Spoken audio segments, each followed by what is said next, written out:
जो लोग विवियन को चाह रहे थे उन्होंने भी भेजा मैसेज। जितनी बात करेंगे उतनी कंट्रोवर्सी क्रिएट होगी। वोटिंग वो बता ही चुके हैं कि किस तरह से मॉनिटर्ड वोटिंग होती है। ये खाली फिनाले का ही बात नहीं है, कई इविक्शंस में भी लोगों ने अपनी भावनाएं प्रकट करी हैं अलग अलग तरह की भाषाओं में। दिग्विजय मुझे याद है, दिग्विजय के लिए बहुत, जब वो इविक्ट हुए तो बड़ा अनफेयर है, आप तुमने क्यों किया। मैं कहा भाई प्रभु मैं कुछ नहीं करता हूँ, मैंने नहीं किया। फिर कई बार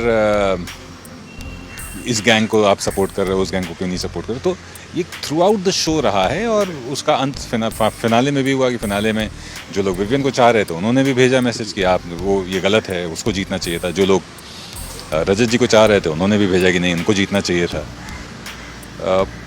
और जो लोग इनके करण के फ़ैन थे वो उन्होंने बहुत खुशी वाले मैसेज भी भेजे कि बड़ा अच्छा लगा, करण जीत गया, थैंक यू। उन्होंने कहा भाई मुझे थैंक यू क्यों कर रहा हो, ना तो मेरा किसी के एलिमिनेशन से कोई लेना देना है, ना ही किसी के जीतने ना जीतने से।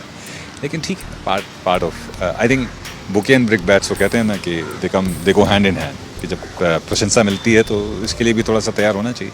हम तैयार हैं, बस हम तक रहे, आगे ना जाए। ये मेकर्स और दर्शकों के बीच की बात है, जिसको जैसा लग रहा है मेरा उनके प्रति पूरा सम्मान है।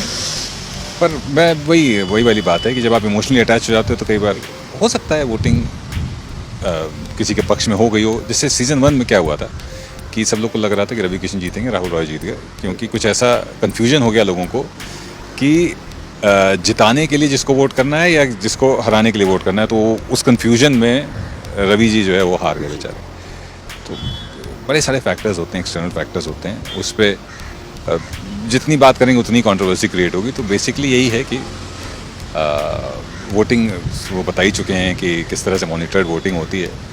और जो भी जीता, शो ने बहुत अच्छा किया, ये सबसे कमाल की बात है। मैं एक लास्ट चीज़ आपको बता दूं कि अगर ये बहुत हेट आ भी रही है ना, तो ये भी एक साइन है कि बहुत सारे लोगों ने शो देखा है।